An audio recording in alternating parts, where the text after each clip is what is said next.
125 sardos de esos que defienden hoy el latifundio del rico, llamándolo institución. Ametrallaron rabiosos la guerrilla popular y desgajaron con balas una esperanza rural. El 23 de septiembre muy presente tengo yo, año del 65, en Madera sucedió. Casi por la madrugada el cuartel se estremeció. Han pasado muchos años desde aquellos inicios de los movimientos sociales. Durante la primera mitad del siglo pasado en nuestro país, hombres y mujeres unidos buscaban mejoras en la sociedad por diferentes frentes en toda la República. Portaba rifle muy bueno, carabina. Estos luchadores sociales exigían a un gobierno federal sordo y ciego mejoras para sus obreros y campesinos. En Chihuahua se dio un ejemplo de dignidad, desesperación y coraje, en manos de un puñado de hombres que decidieron escribir en la historia sus nombres. El asalto al cuartel de Madera, la madrugada del 23 de septiembre de 1965, dirigido por el profesor Arturo Gámez García y el doctor Pablo Gómez Ramírez, fue la última acción realizada por estos dirigentes sociales, quienes después de agotar todas las posibilidades de solución por la vía legal a los reclamos de tierra y justicia, no tuvieron otra opción que la lucha armada. Caminos legales, tierras no te van a dar.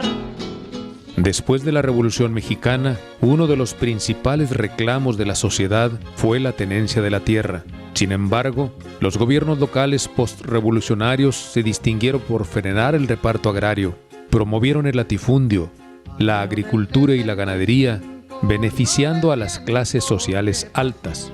La voracidad de la gente que tenía el capital y que vio en el campo precisamente una fuente de mucha riqueza, que no le interesó la condición social del campesino, sino acumular grandes cantidades de dinero, fue un antecedente que fue sembrando inconformidad. Mi padre era un hombre muy inteligente, de fuertes convicciones políticas. A él le tocó, junto con su familia, sufrir el embate de los terratenientes en Saucillo cuando Cárdenas les entregó la tierra a los agraristas. Chihuahua, como todos los demás lugares del país, fue un sitio donde se enfatizó la acción de los latifundistas modernos, de los caciques, en contra de la gente que carecía de su tierra. Esta era la realidad de la primera mitad del siglo pasado en el estado.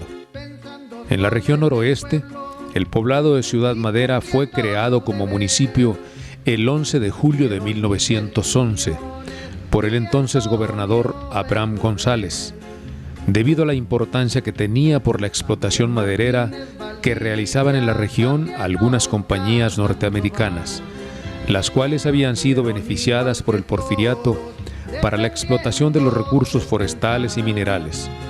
Para el año de 1925, en el mes de febrero, se creó el primer ejido que pretendía ser uno de los muchos que se crearían. Una convención nacional agraria en 1923, luego en 1930, 1932, pero a pesar de ello, fueron muy pocas las tierras que se repartieron. Se creó un nuevo latifundismo en el cual se repartieron entre los más influyentes de aquella época. Después del fin de la Revolución Mexicana, algunos campesinos lucharon porque se expropiaran y repartieran estas tierras. Sin embargo, la voracidad de algunos empresarios frenó el reparto agrario por décadas.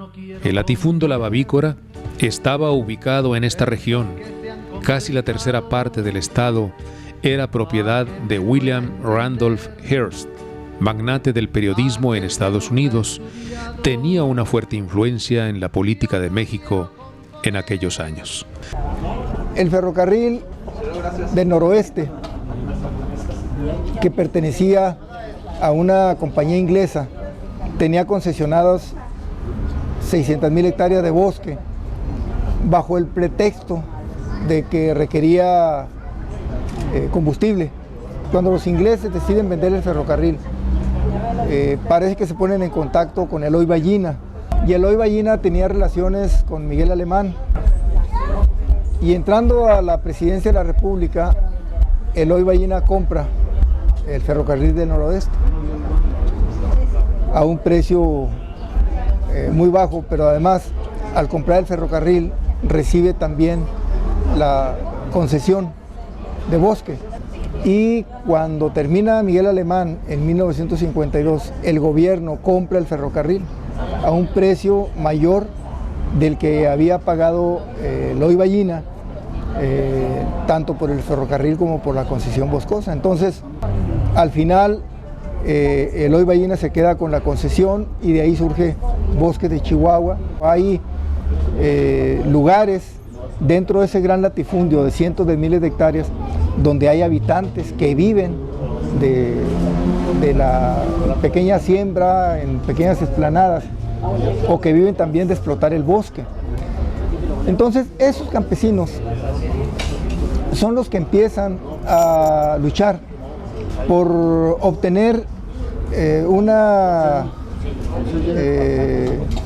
propiedad, por obtener una parcela, o por obtener ejidos, y de esa manera empiezan a formar grupos de solicitantes, por una parte, y por otra parte también grupos que presentan sus problemas por cuestiones de injusticias que se cometen en contra de ellos. Se perdieron numerosas vidas de hombres que buscaban la creación de nuevos ejidos en la región a manos de las guardias blancas pagadas por los caciques, como Kelly Simmons, norteamericano encargado de la administración del latifundio. En 1938 llegó a la región Socorro Rivera, quien se dice había sido enviado por Lázaro Cárdenas para organizar a los campesinos y solicitar la expropiación del latifundio. Mediante vías legales logró la expropiación de algunas tierras, creando los ejidos Gómez Farías, Peña Blanca y La Pinta. Pero el día 11 de abril de 1939, durante la toma de posesión del predio Las Varitas, Socorro Rivera, Crescencio Macías y Manuel Jiménez fueron asesinados por las guardias blancas. El Estado fue consolidando una casta de caciques que a mediados de los años 50 mantenían asolada la región. Campesinos indígenas y obreros fueron los más afectados por los abusos de autoridades judiciales, castrenses y políticas. Todo esto alimentó por años el malestar y el resentimiento social. Chihuahua, como todos los demás lugares del país, fue un sitio donde se enfatizó la acción de los latifundistas modernos, de los caciques, en contra de la gente que carecía de su tierra. Y por supuesto que el caldo de cultivo esa era primero inicialmente una inconformidad por el abuso de terratenientes, ¿sí? Y hay que tomar en cuenta que ese fue lo que encendió la mecha. A finales de los años 40, el mundo era asolado por un fantasma silencioso que enfrentaría a las dos superpotencias que surgieron después de la Segunda Guerra Mundial, Estados Unidos de América y la Unión de Repúblicas Socialistas Soviéticas. Comenzaba la Guerra Fría. Sus alcances fueron globales y en América Latina algunos de los gobiernos locales elegidos democráticamente fueron derrocados por golpistas ayudados por la CIA. Cualquier intento de democratizar un país era señalado, según la conveniencia de los intereses norteamericanos, como socialismo, y aprovechada esta circunstancia para aumentar la represión en contra de la población y frenar la justicia social. Debido a esto y para destruir los movimientos sociales en el continente, es creada por Estados Unidos desde 1946 la tenebrosa Escuela de las Américas, donde han sido enviados soldados de toda América Latina para especializarse en tortura, asesinatos, desestabilización social y la desintegración de los grupos subversivos. La guerra de Vietnam y el triunfo de la Revolución Cubana a principios de enero de 1959 fueron focos rojos para algunos gobiernos que buscaron frenar los movimientos sociales que reclamaban mejoras en las expectativas de vida y desarrollo de las clases más marginadas, la obrera y la campesina. Los cambios en el mundo afectaron de una manera directa a la sociedad mexicana. O sea, había un ambiente de efervescencia en todo el mundo reclamando un mundo distinto.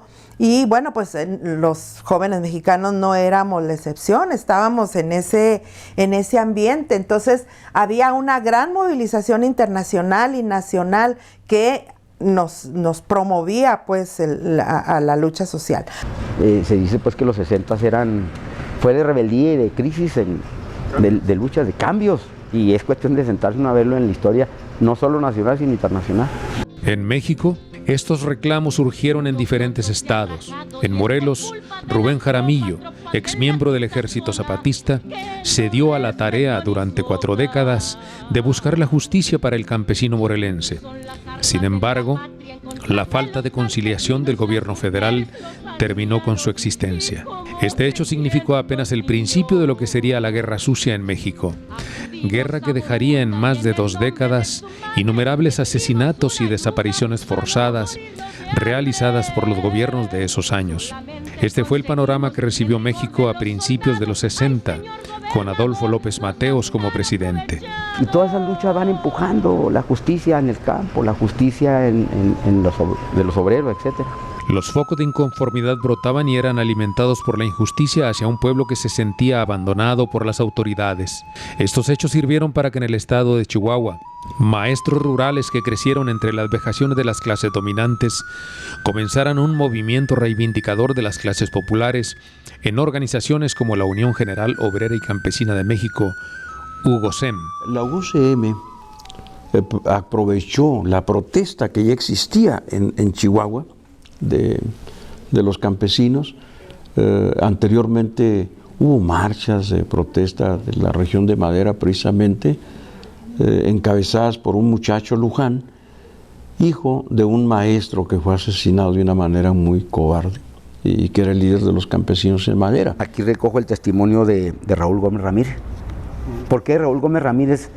No por el hecho de ser hermano de Pablo Gómez, sino por el hecho de que era uno de los fundadores y de los líderes más destacados, sino el que más destacado aquí a nivel estatal de la lucha agraria de la UGOCEM.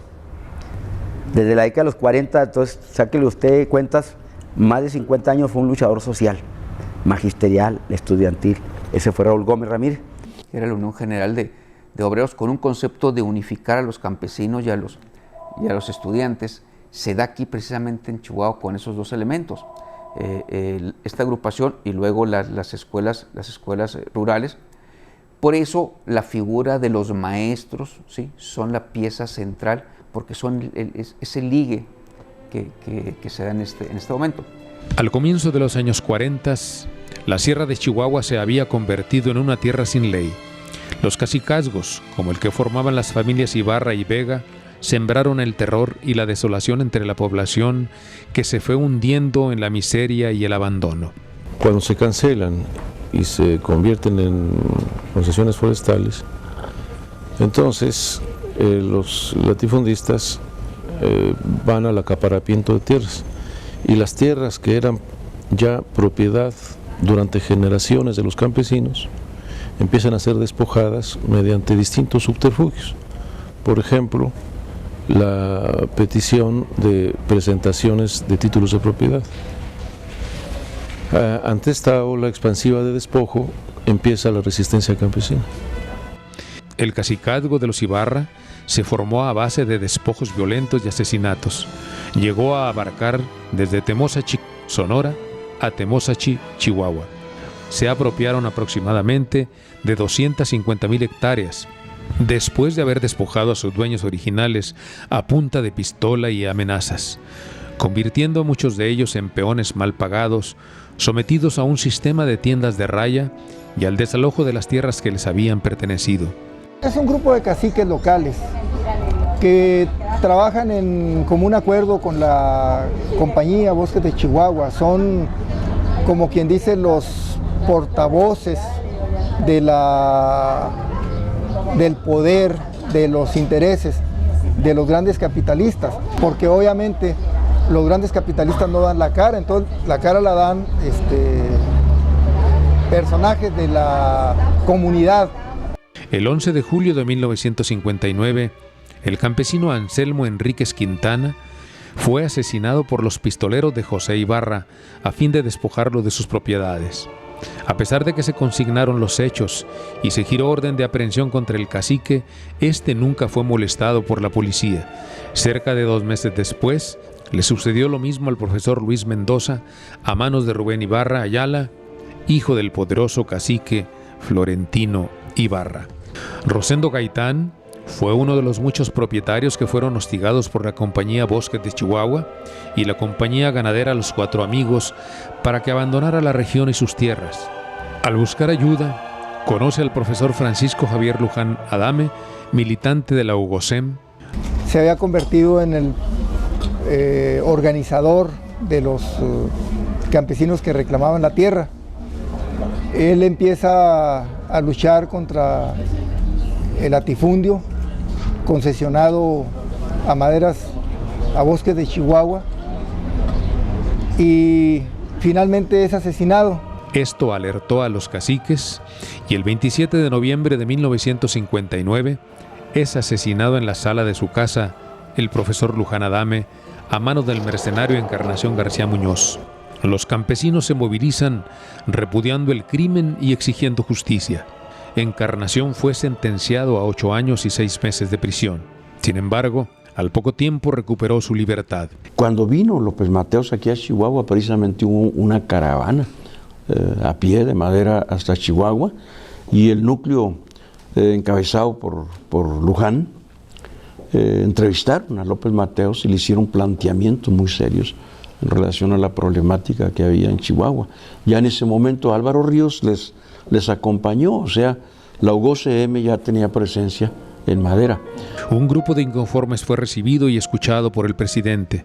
Recibieron la promesa de solución, pero esta nunca llegó. Después del asesinato del profesor Luján Adame, Salvador Gaitán, hijo de Rosendo Gaitán, se dirige a la Ciudad de México. Hace contacto con la UGOSEM para conseguir ayuda y asesoría legal de esta organización que tenía peso en gran parte del país y lograr así el respeto de las tierras. Esta organización era dirigida por el sonorense Jacinto López, perteneciente al Partido Popular Socialista, el cual era dirigido a su vez por Vicente Lombardo Toledano. Ahí conoce al señor Álvaro Ríos, líder campesino y paisano de Jacinto López. Es un alto honor haber conocido a Álvaro Ríos, haberlo admirado y saber que aquí se viene él a la región de Madera y poco a poco se convierte en el líder, en el nuevo líder, de tal manera que para 1961-1962 él ya es el representante, el líder de todos los grupos de campesinos de la región. En esa zona serrana había varios problemas agrarios que de alguna manera la UGOSEM los apoyaba a los ejidatarios con asesorías jurídicas. A partir de 1960 comienzan a realizar movilizaciones sociales. Y en esos años se empiezan a relacionar con los estudiantes de Salaices, con maestros de Chihuahua, de la Normal, en fin, empiezan a extender redes de apoyo en el Estado. Y en los mítines que se realizan de 1961, 62, 63, participan ya algunos de los que después van a formar el grupo guerrillero. Durante la presidencia de Adolfo López Mateos, las manifestaciones de descontento de las clases trabajadoras en todo el país fueron en aumento. Maestros, telefonistas y el sindicato no oficialista de ferrocarrileros dirigido por Demetrio Vallejo fueron reprimidos. Hubo persecución de líderes militantes y organizaciones de izquierda. En Morelos es asesinado el dirigente campesino Rubén Jaramillo. En Guerrero es encarcelado el dirigente campesino Genaro Vázquez y el pintor David Alfaro Siqueiros es encarcelado por organizar mítines en contra del gobierno y sentenciado a 8 años de prisión en 1962, siendo indultado 2 años más tarde. Durante los años de 1960 a 1965, los campesinos y sus líderes se apegaron a los recursos que la ley les permitía para obtener la tierra. Estos recursos no funcionaron y al contrario, conforme se fue consolidando la organización, cada vez los caciques regionales fueron más agresivos, a tal grado de que ellos mismos fueron provocando que se radicalizara la idea que tenían de la lucha los dirigentes. Por un lado, la mueca de los campesinos pobres que habían visto cómo los grandes latifundistas se habían tragado sus tierras y los habían dejado sin un lugar ni siquiera para morir. Y por el otro lado, la risa, ¿no?, del latifundista, la satisfacción que en la tierra encontraba uno de sus grandes negocios. Esto es, en mi concepto, el antecedente más claro que se tuvo para que hubiera protestas populares como la de 1965. Los que detentaban la riqueza en Chihuahua eran principalmente caciques que algunos venían desde la época de Porfirio Díaz. Los Terrazas, los Ballina, los Krill, los Cisniegas, los Prieto, los Robert Schneider. Lo recuerdo a Robert Schneider porque yo estuve invadiendo el latifundio de él. La viuda de Muñiz por ahí por Mioqui, por Delicias. Este rancho de Schneider es en la región de Flores Magón. Un tal Hilario Gabilondo en la región de Casadrandes. Eran latifundios, miles y miles y miles de hectáreas. En 1960, Chihuahua contaba con un total de 24.5 millones de hectáreas, de las cuales de 6 a 8 millones correspondían a enormes latifundios que estaban en manos de 300 propietarios. Y no solo hectáreas de terreno de agostadero, de terrenos ganaderos, no estoy hablando también de terrenos agrícolas de la región de Saucillo, de Delicias, que esa región era muy rica de alguna manera y fue muy rica, por ejemplo, en la época de oro del algodón, cuando la guerra de Corea, estoy hablando a principios de los 50, con dinero del pueblo, o sea, las obras hidráulicas del sistema de riego número 5 de la cuenca del Conchos, que riega Camargo, Conchos, Delicias, Cárdenas, Mioqui, etcétera, pues se hicieron con obras del pueblo, que costó muchos millones, para que los ricos, los neolatifundistas, como les decía Pablo Gómez, el doctor Pablo Gómez, pues lo fueran acaparando poco a poco.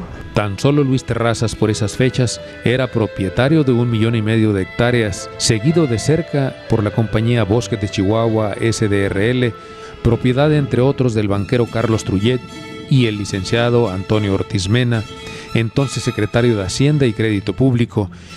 Pero entonces los propios Ballina empezaron a hacerse del bosque, a despojar todavía más a los indígenas que pues por enésima vez les quitaban lo que les pertenece y empezaron a echar fuera a los pequeños propietarios y todo para hacer la gran empresa que después se conoció como Bosques de Chihuahua.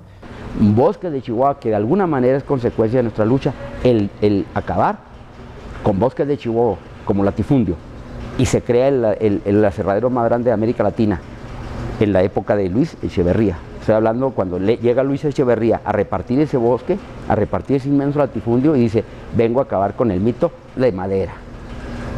Lo cual quiere decir que es un reconocimiento a la lucha que establecimos nosotros y venía a repartir las tierras.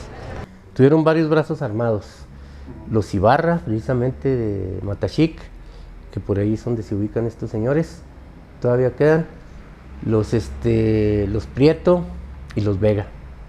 Eran los 3 amigos, la compañía de 3 amigos. Ellos llegaban con las personas, pequeños propietarios, entonces llegaban y decían, oye, pues sabes de que tu tierra te la compro. No, yo no la vendo.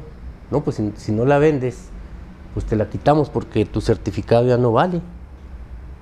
Y esos certificados, no sé qué hacían ahí, y amparados por las autoridades de ese tiempo, empezaron a quitárselos, no solamente con la promesa de venta, sino amenazas y crímenes, y se hicieron muchos tropelías, entre otros mataron al profesor Luján.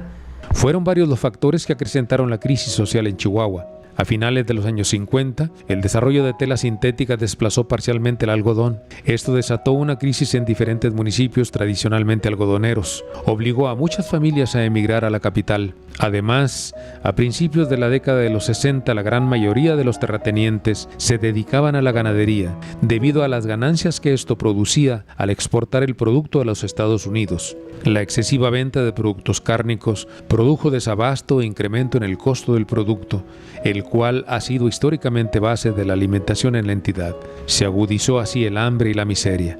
Grandes agricultores y ganaderos fortalecieron su economía, de tal manera que la ley, el poder, la política y hasta la religión estuvieron a su servicio. Los dólares obtenidos les sirvieron para convertirse en los amos, los dueños de Chihuahua. Chihuahua ha sido un territorio de los ganaderos. Y los ganaderos se sacaron de la manga el rancho experimental La Campana, que todavía existe por aquí, rumbo a Juárez, estará a unos 70 kilómetros hacia el norte. Y ahí científicamente declararon de que para que una cabeza, una vaca pues, pudiera subsistir en un territorio como el nuestro, requería hasta de 60 hectáreas. Entonces yo recuerdo en aquel entonces las manifestaciones que decían, le dan más tierra a una vaca que un campesino que tiene que mantener a su familia. Esto nos permite ver que realmente había un reclamo legítimo por la tierra. El líder de este muchacho, Arturo Gámez, era un alumno de la normal que fue a hacer un servicio de maestro a la región de Madera y vio la situación cuál era de los campesinos y la de los latifundistas. Y entonces él empieza a promover la organización para luchar ya coordinadamente. En 1963 había en Chihuahua 50,000 hombres del campo sin tierra y 400 expedientes solicitando la formación de nuevos centros de población agraria. Las autoridades agrarias del estado bloqueaban la ejecución de resoluciones presidenciales que beneficiaban a los campesinos. Algunos tenían cerca de 20 años de haber iniciado sus gestiones, pero la voracidad de empresarios, familias pudientes y terratenientes, en contubernio con el gobierno encabezado en esos años por Teófilo Borunda Ortiz, frenaban el reparto agrario. Para 1962, al término de su gestión como gobernador, heredaba una carga importante de problemas de inconformidad social a quien fuera su sucesor en la gubernatura, el general Prájedes Giner Durán. A pesar de que se decía que había sido general en la Revolución Mexicana, se suponía que debía haber tenido una actitud para entender las demandas populares. Sin embargo, Giner Durán fue un hombre represor, arbitrario, ¿sí? hasta el último momento. Él dijo, pues yo fui gobernador y nada más llegué hasta tercero, porque nada más tenía hasta tercero de primaria y lo presumía. Ya desde ahí pues nos da una idea que estaba muy lejos de ser un estadista, estaba muy lejos de ser un político sensible. Simplemente le tocó en la rueda de la fortuna llegar a la gubernatura. Él como revolucionario, que siempre se dijo, y villista, debería de haber buscado alternativas y no se buscaron, ¿verdad? O sea, su respuesta a todos los movimientos fue de represión. Entonces, no fue lo más afortunado en la historia de Chihuahua tener un gobernador en esa época como él, ¿verdad? El gobernador de la época era el señor general Giner, que con un lenguaje muy propio acusaba que las maestras se iban no por apoyar la causa agraria, sino porque aprovechaban la ocasión para quedarse a dormir con los campesinos. Y esa cosa fue exacerbando la situación. El primer rompimiento que tuvo el general Prájedes Giner fue con la prensa de su época. El desconocimiento del pago de las facturas generadas por la campaña política derivó en roces con los medios impresos que originaron la exposición de los desatinos de su gobierno durante los primeros años de su gestión. Le exigieron o platicaron con el coronel García Balseca, por qué razón el periódico El Heraldo y los periódicos de Chihuahua, la de la García Balseca, no eran amigos del gobierno. Él dijo, seguramente, ¿verdad? Dio la razón, pues porque me deben y no me pagan. Entonces, hubo un convenio obligando al gobernador a pagarle al coronel, al Heraldo, pues, la deuda de los gastos de publicidad de campaña, pero él condicionó que corrieran al reportero que había hecho la campaña. Me dieron una comisión para ir a estudiar cómo trabajaban los periódicos de La Laguna. Me regresé a Chihuahua, pero al regresar me encontré con que me habían levantado acta de abandono de empleo porque en 3 días no me presenté a trabajar. Y ayudó en mucho la negativa del señor general Giner de pagar en su momento el costo de su campaña al Heraldo, lo que permitió que el Heraldo de gran circulación tuviera expresiones contra el gobernador. Eso ayudó mucho a la causa, ¿verdad? En octubre de 1963 se da uno de los acontecimientos más importantes para los luchadores sociales. El primer encuentro Heraclio Bernal en Cebadilla de Dolores, municipio de Madera. Profesores pertenecientes a la Unión General de Obreros y Campesinos de México y del Partido Popular Socialista analizan y discuten la problemática local y nacional. Plantean generar las condiciones que involucren a los cuadros dirigentes en 2 vértices: la lucha social local inmediata agraria estudiantil y otro de la lucha con objetivo socialista que pretendía realizar un cambio radical, total, a fondo, en las estructuras del Estado mexicano. En ese momento la UOCM logró despertar un interés general hacia el problema, ¿verdad?, de los campesinos. Entonces se logró llevar a cabo una serie de eventos en mismo Madera, mítines, reuniones ya populares, y seguramente el doctor Gómez vio que había condiciones como para llevar a cabo el movimiento que él encabezó, o sea que había un respaldo popular. Se plantea así por primera vez la adhesión a la estrategia de la guerra de guerrillas y conforman así el Grupo Popular Guerrillero con Arturo Gámez como comandante en jefe. Arturo Gámez lo conocí cuando pues tuve la información de que había iniciado la lucha en Madera, pero estaba preso en la penitenciaría cuando yo lo conocí. A mí me tocó asistir a su salida. Y ahí en la puerta de la penitenciaría me dijo, recuerda bien que nunca volveré a la cárcel. Estoy dispuesto a hacer lo que debe hacerse, pero no volveré a la cárcel. Ahí entendí yo que estaba dispuesto ya a llevar las cosas a un extremo, ¿verdad? El mismo Arturo Gámez, después de salir de la cárcel, donde se le encarceló por andar encabezando el reclamo de la tierra, invadiendo tierras, se ve obligado a irse porque lo están buscando, lo están persiguiendo, lo están acosando. Y se va a acompañar a esos campesinos que ya se habían remontado obligados por la circunstancia, en defensa de su vida y de sus derechos.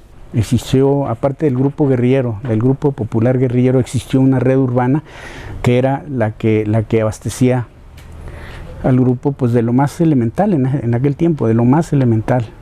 Eso, pues, para eso fue para lo que sirvió, para concientizar a la gente, a los estudiantes, para concientizar a los campesinos, en fin, a toda la gente que participó en ellos. Los estudiantes de las normales de Salaices y Saucillo tenían una vocación muy firme para apoyar al campesino, siendo en gran parte hijos de estos. Comprendían mejor que nadie la necesidad de tierras y los abusos de los terratenientes. Y los maestros principalmente son grupos simpatizantes de los campesinos, porque los muchachos, alumnos de las escuelas normales, generalmente venían siendo hijos de campesinos, de peones de rancho. Las estudiantes de la normal participábamos en las invasiones campesinas, los maestros también participaban, o sea, era un movimiento de todas las fuerzas. Había otros estudiantes, muchos, por decir varias docenas de estudiantes de distintas normales. Me refiero a la normal de Flores Magón de Saucillo, me refiero a la normal de Salaices, la normal rural, que todavía existía, y la normal del Estado, la Luis Urías Valderrey. A partir de octubre de 1963, aumentan las invasiones de predios entre campesinos y estudiantes de ambos sexos. Esto provoca que en Ciudad Madera el presidente municipal exija acción legal en contra de los invasores. Son detenidos algunos alumnos de las escuelas normales y se apresa también a los dirigentes Álvaro Ríos, Rogelio Pérez Escárcega, Felipe Castillo Delgado y los hermanos Carlos y José Dórame Gómez por el delito de invasión de predios en el rancho Santa Anita. Para esas fechas ya existían constantes enfrentamientos de los normalistas con el gobierno estatal. No era para quedarse de manera definitiva, eran invasiones simbólicas y eso le dio un sello, ¿verdad?, muy característico al UGOCM y particularmente en Chihuahua al líder de ella, que era Álvaro Ríos. Se llegó a la necesidad de hacer las invasiones de tierra como una medida de presión, no para ir a adueñarse de las tierras, sino como una medida de presión para que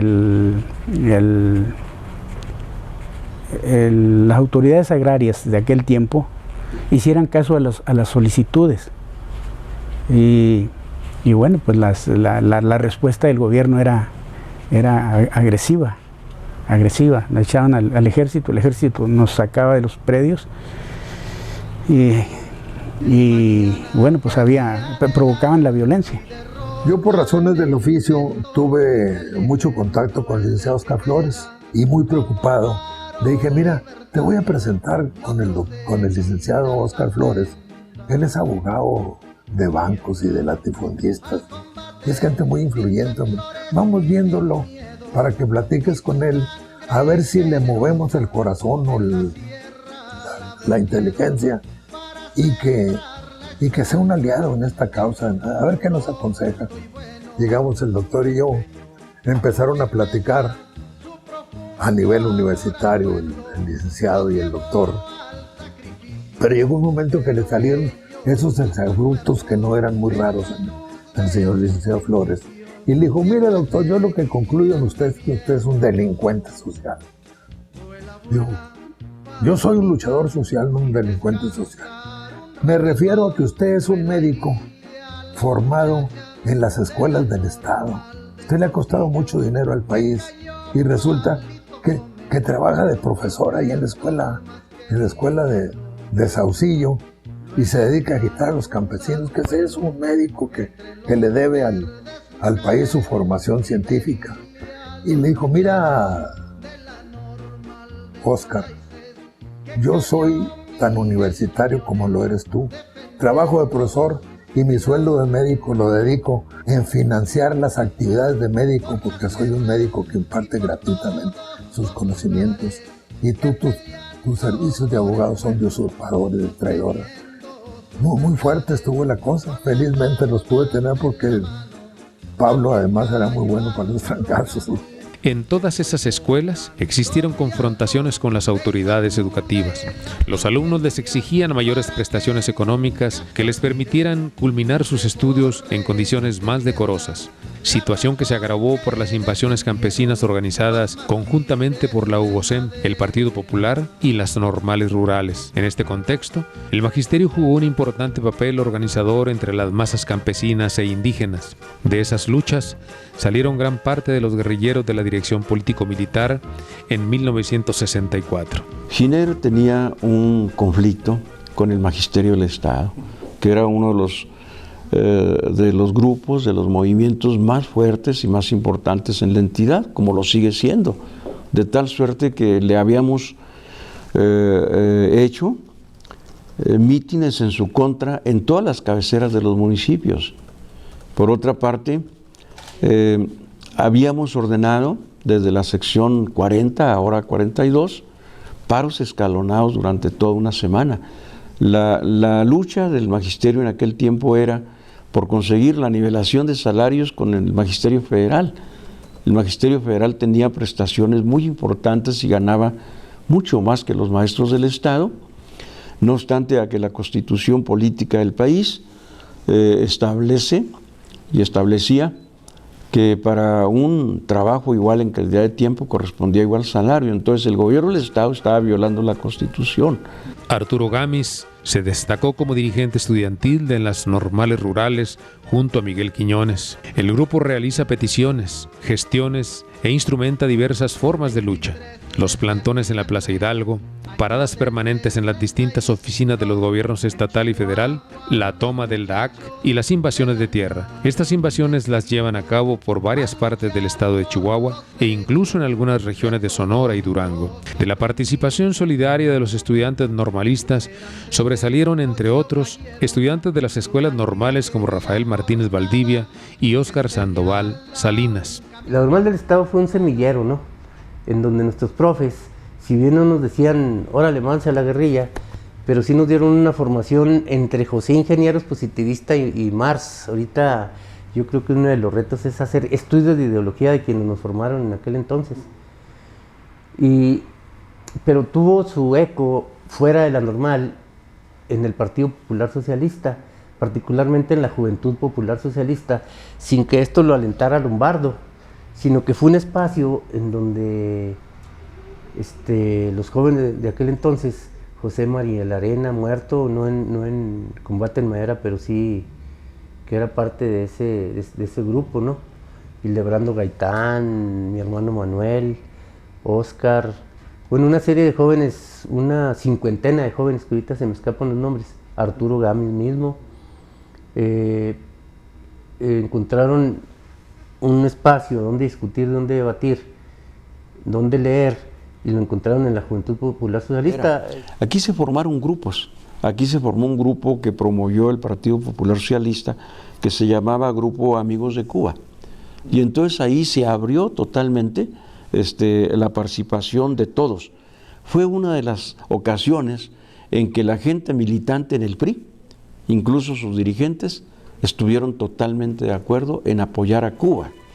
El auge de las luchas agrarias en 1958 fue contenido por una creciente represión gubernamental estatal, junto con una dirección de izquierda cada vez más vacilante y oportunista, conducida desde la capital por Vicente Lombardo Toledano, quien se manifestaba como un controlador de los movimientos de izquierda al servicio del Estado. Detrás de las acciones rebeldes del Grupo Popular Guerrillero se encontraba una larga trayectoria de luchas en el campo y las ciudades, frenadas por la represión policial y militar. Esto y la vacilante ayuda del PPS llevó a la ruptura con el Partido Popular Socialista. En las fuerzas políticas a las cuales pertenecían los dirigentes de aquel movimiento, el Partido Popular Socialista, no encontraron tampoco apoyo, sino al contrario.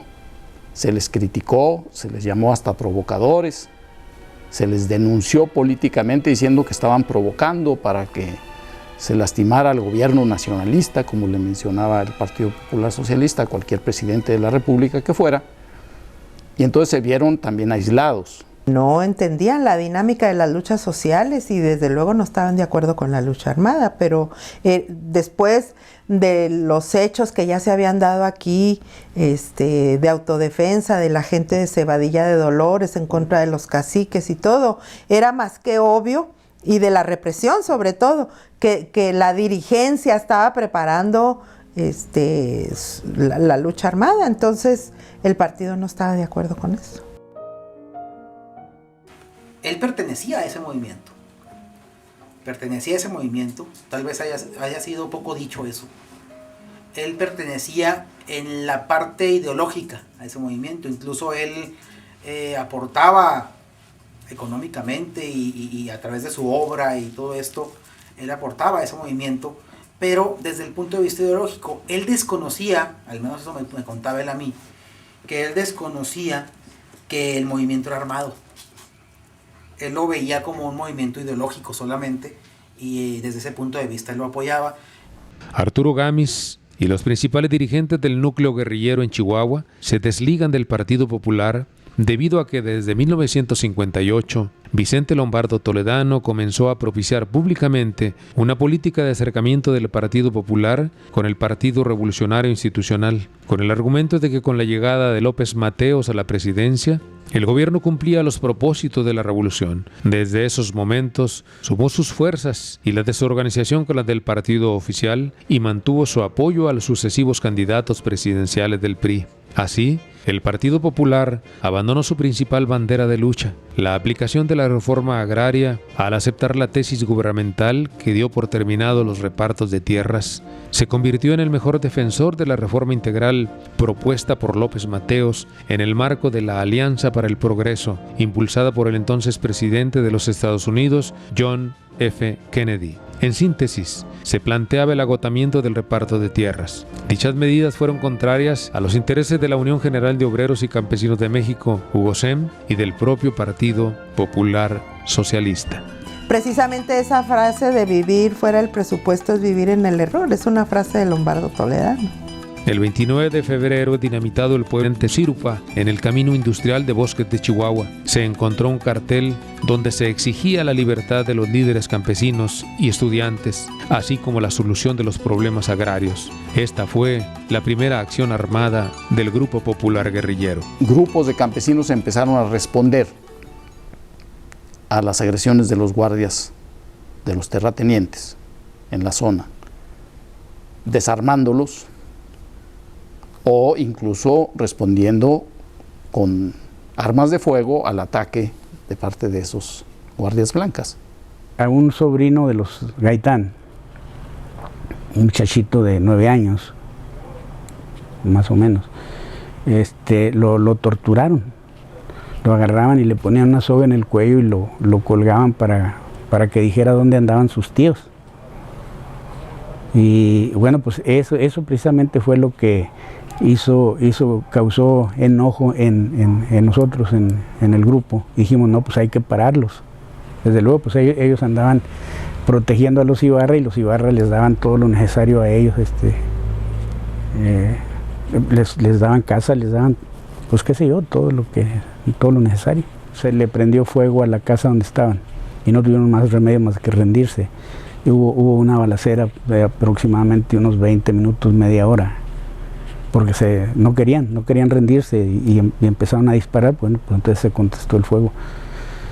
Y efectivamente luego nos dimos cuenta de que la prensa, en lugar de decir los gavilleros, los robavacas, esto, lo otro, actuaron, en fin, cambió la información, el concepto.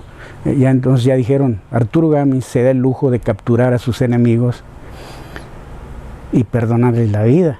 Los primeros días de marzo, Salomón Gaitán, hermano del entonces presidente seccional del Mineral de Dolores, municipio de Madera, se enfrenta al cacique Florentino Ibarra, autor material del asesinato en contra de habitantes de la región. Pues ya andaba alzado, él había tenido que actuar de una manera drástica en contra de los caciques de ahí, que eran protegidos por la policía y por el ejército, ¿verdad? Entonces, Salomón fue de las gentes que se enfrentó, igual que Gámez, ahí en Dolores, y tuvieron que huir a la montaña para proteger su vida, y desde allá, a través de sus contactos, organizaron el movimiento reivindicador de Madera. Durante el mes de abril de 1964, en la gira de campaña del entonces candidato Gustavo Díaz Ordaz, al término de su discurso sobre un templete montado a un costado del Palacio Municipal en la capital del estado, comenzaron a abrirse paso entre los cientos de asistentes, algunos manifestantes, pidiendo hablar con el candidato. Cuando ya termina su participación, su mensaje y todo, ese fue el acuerdo. En ese momento, tener listo a Mariña Arena, subirlo y sí, inmediatamente subió, agarró el micrófono y apenas alcanzó a decir pueblo de Chihuahua cuando le cortan y se hace ahí el relajo, ¿no? Cuando que podía verse, le di yo, bueno, pues permítanle hablar, pues que tanto que puede hablar, ¿verdad? Un estudiante, pero no, a reprimirlo luego y...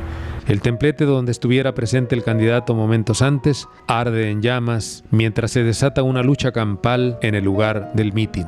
En junio del mismo año, se anuncia una manifestación de campesinos organizada y encabezada por el doctor Pablo Gómez. Exigen la libertad de Álvaro Ríos e Hilario Cardona. Para ese entonces, también se encuentra detenida por las mismas causas quien fuera la cronista musical de los movimientos campesinos, Judith Reyes. Yo a Judith la recuerdo desde muy pequeña, llegaban a mi casa, participaba en las invasiones y efectivamente Judith pues es una cantante de las luchas populares. Desde principios de 1964, el Grupo Popular Guerrillero había pasado a la lucha armada, sin abandonar la lucha electoral y las reivindicaciones pacíficas. En la toma del departamento agrario, que fue muy connotado ese movimiento porque pues estamos hablando de 1964, el gobierno del estado utilizó granaderos para reprimir a los estudiantes o para defender a sus instituciones. En este caso no íbamos en plan de quemar nada ni destrozar nada, simple y sencillamente de alguna manera exigirle a los funcionarios que atendían las demandas de los campesinos, exigirles tenerlos ahí, hacerlos que nos escucharan, pero nadie salió golpeado de parte después de nosotros hacia los funcionarios. Sin embargo, no fue hasta el segundo encuentro de la Sierra, Heraclio Bernal, realizado en febrero de 1965 en Torreón de Cañas, municipio de Las Nieves al norte de Durango, cuando se dio a conocer públicamente una línea política y principios programáticos acordes con sus objetivos. A este encuentro asistieron varios centenares de estudiantes de diversos estados y del núcleo central guerrillero para discutir la situación nacional. Durante la reunión se aprobaron las 5 resoluciones presentadas y elaboradas por el profesor Arturo Gámez. En ellas se estableció públicamente su visión política completa y su justificación sobre el método de lucha elegido para conquistar el cambio revolucionario. Yo encuentro claramente un proceso de radicalización impuesto por la cerrazón tanto del gobierno como del propio Partido Popular Socialista a darle salida a las demandas, salida y solución a las demandas que se planteaban. Entonces mucha gente no sabía qué sucedía con ese pequeño grupo que se había ido radicalizando y que también, influidos por la Revolución Cubana, empiezan a buscar materiales, manuales pequeños y a entrenarse en la posibilidad de una lucha armada. Sin embargo, el grupo había sido infiltrado por un agente del gobierno egresado de la Escuela de las Américas, el capitán Lorenzo Cárdenas Barajas. En esos días, primero anduvimos nosotros por nuestros medios, en lo que nosotros podíamos, en lo que ellos habían aprendido en alguna parte, entre nosotros se daba el entrenamiento. Luego supe, ya cuando se integró el doctor Gómez al grupo, supe que iba a estar con nosotros ese señor, exmilitar. Él solo nos dio entrenamiento ahí, ¿cómo podríamos decir? Entrenamiento de escritorio nada más. Cómo hacer un plan, un croquis, en fin, cosas muy sencillas. No, a mí nunca me gustó lo que este hombre nos enseñó. ¿Sería un infiltrado? Se cree que sí, porque, bueno, ya cuando decidieron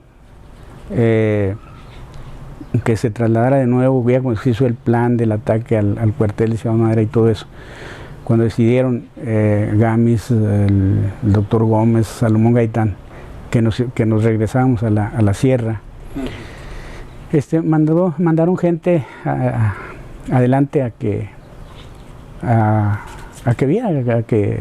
viera cómo estaba la situación en Ciudad Madera. Entonces pues nos dimos cuenta que había sido reforzado el cuartel. En aquel entonces unos 40 y algo de años, el capitán retirado tan joven, pues estaba muy raro.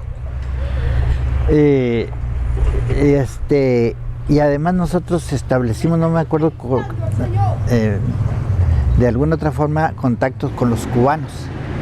Y los cubanos nos mandaron decir, ese señor es agente del G2. Entonces nosotros inmediatamente mantuvimos una cierta barrera. Sí se sabía que el grupo guerrillero estaba infiltrado, pero no con compañeros de aquí del norte o de la clase trabajadora. Estaba infiltrado por descuidos quizás en un momento dado de nosotros mismos. Y al indagar en documentos presentes en torno a esa persona me doy cuenta que él ya había curiosamente, coincidentemente o misteriosamente, ya había también preparado, adiestrado a otros grupos en otros lugares, también con interés de tener técnicas de la guerrilla, y el final de ellos había sido también similar a los de Chihuahua. Algunos de ellos deciden que hubo traición de Cárdenas Barajas, otros consideran que no, y vuelven otra vez a lo mismo, vuelven a considerarlo para que los vuelva a entrenar y los vuelven otra vez a tomar prisioneros, creo que no me acuerdo, en Hidalgo. La violencia iba en ascenso. En mayo se levanta en armas el presidente municipal de Cebadilla de Dolores, Salvador Gaitán Aguirre, y se enfrenta al latifundista Emilio Rascón. Se remontan a la sierra para unirse con el grupo popular guerrillero dirigido por Arturo Gámez. Aquí a mi esposa ya había estado encuartelada, ya había estado acusada como responsable de este movimiento por ser mi esposa. La sorpresa para el gobierno federal, los generales, que mientras a ella le ofrecían todo el apoyo del mundo para que acusara de terrorista a Arturo y al de la Voz, como los responsables intelectuales de ese órgano revolucionario, ella jamás traiciona y dice no, aquí los criminales, si quieren, es la burguesía, son los asesinos, son los que despojan, son los que quieren hacer dueños de todo lo que hay. ¿Cuál es el delito de Arturo Gámez? Luchar porque hubiera cultura en estos pueblos donde estaban acaparados por los caciques. De mi esposa el delito es ser presidente y luchar por su pueblo para que se les escucharan sus denuncias. Entonces, ¿por qué no pone frente a frente los caciques? Porque de mí no van a conseguir nada. En la capital del estado, el gobernador tomaba represalias en contra de los estudiantes y ordenaba el cierre de las escuelas normales de Salaices y Saucillo. Las escuelas normales, que aquí en Chihuahua había varias y han ido desapareciendo, pues era la posibilidad de estudio para los hijos de los campesinos. Entonces, en esas escuelas rurales, por supuesto que se generaba una conciencia campesina y por supuesto intolerancia para abusos o para injusticias. Sino que estaban simplemente exigiendo sus tierras y obteniendo una respuesta negativa y una persecución. Algunos dirigentes fueron asesinados en esa región precisamente de la Sierra de Chihuahua, del noroeste, maestros asesinados, mujeres violadas, campesinos dirigentes asesinados, perseguidos, encarcelados. El mismo Arturo Gámez fue encarcelado. El médico y maestro Pablo Gómez también, perseguido y encarcelado. Y eso los fue llevando a una radicalización no buscada, sino impuesta por la respuesta negativa. En lugar de dar solución al problema agrario, se persiguió y se atacó a los que solicitaban un derecho que tenían. El grupo popular guerrillero ya era buscado por la policía rural y soldados en diferentes puntos de la sierra. El 25 de mayo es atacado por el grupo armado dirigido por Salvador Gaitán, un grupo de soldados y policías rurales en el rancho de las Águilas. Son desarmados por los guerrilleros. Ese mismo día, otro comando dirigido por Arturo Gámez embosca en el poblado de Las Moras a miembros del 52 Batallón de Infantería. Resultan heridos 3 soldados. Nuestro planteamiento para tomar las armas y para tomar una decisión revolucionaria siempre fue luchar porque corriera menos sangre, porque las acciones tuvieran éxito.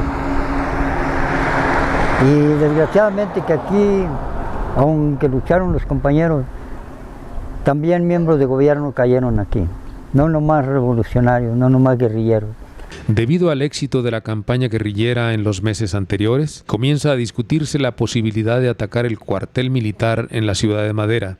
Para esto, las armas que fueron decomisadas al ejército y policías en las acciones pasadas son contempladas por los insurgentes para utilizarlas durante el ataque. Así, agotadas las vías legales, no quedó otro camino. Después de incontables reclamos ante las autoridades agrarias, después de luchar por concienciar a las autoridades del Estado, después de exigir justicia por los crímenes en contra de los habitantes de estas tierras, se decide realizar una acción militar más importante que las anteriores: tomar por asalto el cuartel militar de Ciudad Madera.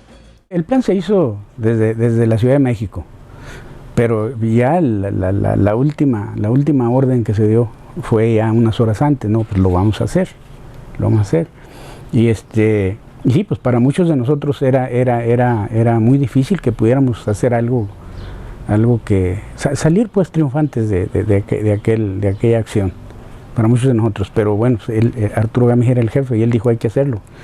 Si triunfamos, qué bueno, y si no, ni modo. Lo que queremos es que el pueblo de México se dé cuenta de lo que está pasando aquí en Chihuahua.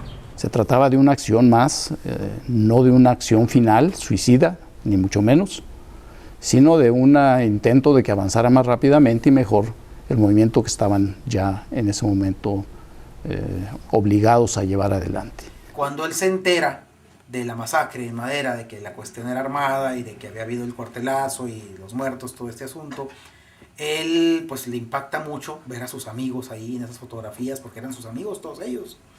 Y los que desde Chihuahua encabezaban el movimiento también eran sus amigos. Y fue por eso que él hace este dibujo. Y el título obedece a eso justamente. Se llama Ellos sabían por qué. Y se llama Ellos sabían por qué porque él nunca supo por qué ellos se levantaron en armas en realidad. Madera es un parteaguas en la historia de México. Era una lucha por una transformación radical de la sociedad hacia el socialismo. Y después de Madera se conecta con el movimiento estudiantil del 68, que son las grandes movilizaciones de la segunda mitad del siglo pasado, que han dado transformaciones a este país. La madrugada del día 23 de septiembre de 1965 es atacado el cuartel por 13 miembros del Grupo Popular Guerrillero.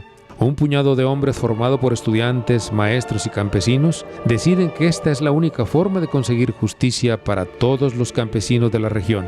Solo 5 sobreviven al ataque. Sabíamos que íbamos a entrar todos, pero nunca nos dimos cuenta que también habíamos de tomar en cuenta al factor naturaleza, que nos podía bloquear en alguna manera u otra. Entonces yo considero de que uno de los fracasos fundamentales fue ese, el que no pudimos organizarnos como debía habernos organizado y no logramos unir esas fuerzas guerrilleras, que éramos 32 guerrilleros. De lo que me siento orgulloso es que el comando donde yo venía, o el que representaba, sí era uno de los más fuertes. Sí era el que traía las armas superiores, porque ya venían de acciones precisamente revolucionarias, donde al mismo gobierno se le había recogido. Y ahí venían compañeros también con capacidad muy clara militar. Yo considero que es una de las cosas que faltó, que en este comando que golpeó Madera hubieron compañeros que no tenían una madurez militar para que en un momento hubiera más fuerza en ese aspecto para tomar decisiones. Pues definitivamente Madera fue un detonante en la lucha reivindicadora del campesinaje de México, no solamente de Chihuahua. Fue la llamada de atención, el señalamiento de una injusticia, de una lacra social que existía. Y como es un evento tan fuerte ese ataque, que mueran los que allí murieron heroicamente, exigiendo una cosa que a ojos de todos era justa, salvo para los propios terratenientes y algunos gentes del gobierno, tuvo que haber un cambio de actitud y una apertura. Parte de ese movimiento amplísimo campesino se desenvolvió y radicalizó como movimiento armado. De manera que se trata de uno de los acontecimientos más importantes del país y de la historia contemporánea de la segunda parte del siglo XX de México. El presidente Gustavo Díaz Ordaz ordena un extraordinario despliegue de fuerzas terrestres y aéreas para acabar con lo que queda del Grupo Popular Guerrillero, pero nunca los encontraron. El pueblo, conocedor de su lucha justa, los ocultó en su escape. Precisamente en este paraje se protegieron Ramón Mendoza y Guadalupe Escobe después de la retirada de esta toma del cuartel. Pero luego se pregunta a la gente, ¿por qué aquí? porque todo este pueblo maderense era un pueblo revolucionario. Era un pueblo que también participaba, a brazo partido, porque era un pueblo que sabía el por qué se declaró la lucha armada. Previeron que llegando con los cadáveres iba a ser un mitin gigantesco. Yo casi estoy seguro que se hubiera hecho una expresión popular de repudio al latifundismo, que era lo que representaba el señor general Ginebra, en realidad. No sé si por consigna, por convicción, pero su gobierno fue antiagrarista. La muerte de los guerrilleros del asalto del cuartel de Madera no fue una muerte en vano, fue una muerte que dejó, ¿verdad?, establecidos una gama de principios que a la postre dieron origen a una serie de conquistas a favor del campesinaje. Hay detrás de la acción de Madera toda una historia de lucha campesina. No es un hecho aislado, repentino, no es una ocurrencia el llegar y hacer ese ataque, sino es parte de un proceso que se va dando en ascenso de exigencia de los campesinos, por un lado, creciente exigencia que se cumpla el reparto agrario, y por el otro una creciente cerrazón y respuesta negativa y hasta represiva de parte del gobierno del estado de Chihuahua. Han pasado ya muchos años después de estos acontecimientos. La gente de esta región de Madera que los cobijó durante los años de lucha, durante la huida los días posteriores al asalto, los que contemplaron los cuerpos vejados e inertes de los caídos, los recuerdan. El gobierno pensó que con represiones, con torturas, iba a exterminar con esa entrega del pueblo hacia la lucha. Y resulta que se equivocó porque no hizo más que eso. El movimiento siguió, las masas siguieron con la confianza, el movimiento revolucionario siguió adelante a largo y ancho del país. Madera es la raíz de los grandes movimientos en este país. Pues a la luz de Madera surgieron muchos grupos guerrilleros, pero también otros grupos más bien continuaron de organización por la lucha campesina y por otras demandas. O sea, Madera siempre ha sido un referente de lucha, de transformación. En la medida en que no seamos capaces de comprender los procesos sociales en su propio contexto social, vamos a estar dando tumbos en nuestra comprensión histórica y en nuestros análisis políticos y en nuestra conducción a futuro de nuestros propios pueblos. La lucha que desemboca en el ataque al cuartel de Madera nos deja la enseñanza de que eso nunca más debe volver a suceder. Nunca más un grupo de jóvenes debe ser orillado a tomar las armas para avanzar en su lucha social justa, hasta legalmente justa, porque está en la Constitución el derecho a la tierra y a no ser pisoteado.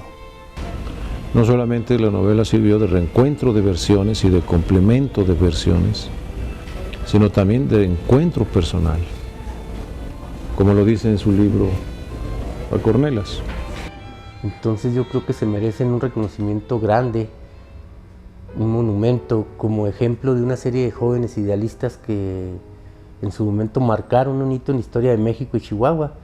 La lección que nos deja el movimiento de Madera de 1965 definitivamente es una lección de valor, es una lección de patriotismo, es una lección para la juventud de todas las épocas en cuanto a lo que son los ideales de reivindicación. Claro, lo que les estoy diciendo no va a concordar con muchos sectores de Chihuahua o de México, pero ese es mi punto de vista. A la entrada del poblado, sobre el lugar donde estuvieran las vías del ferrocarril, una placa recuerda a los luchadores sociales enfrentados por la avaricia y la insensibilidad del gobierno estatal y federal de ese entonces.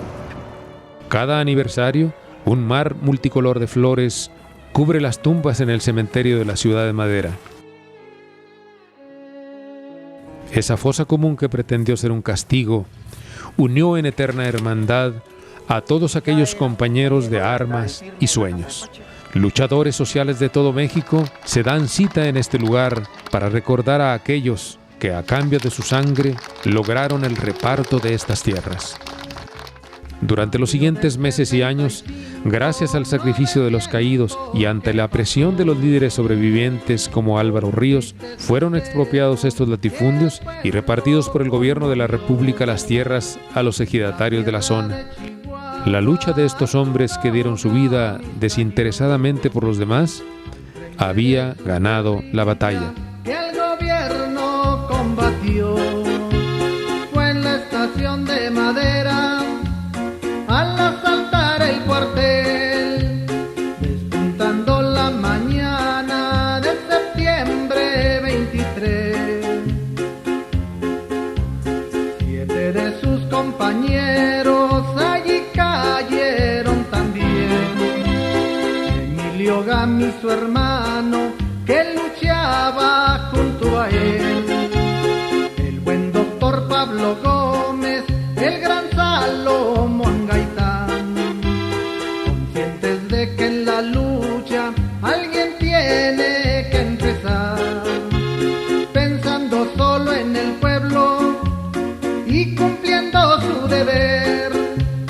Cayeron Miguel Quiñones y Antonio Escobar, también Martínez Valdivia, también Oscar Sandoval. Cayeron igual que todos, defendiendo su pensar, acabar con la injusticia, la miseria, la opresión, con que los ricos agobian al pueblo trabajador. Unidos por su conciencia, por el mismo noble afán, cayeron por darle al pueblo libertad y dignidad.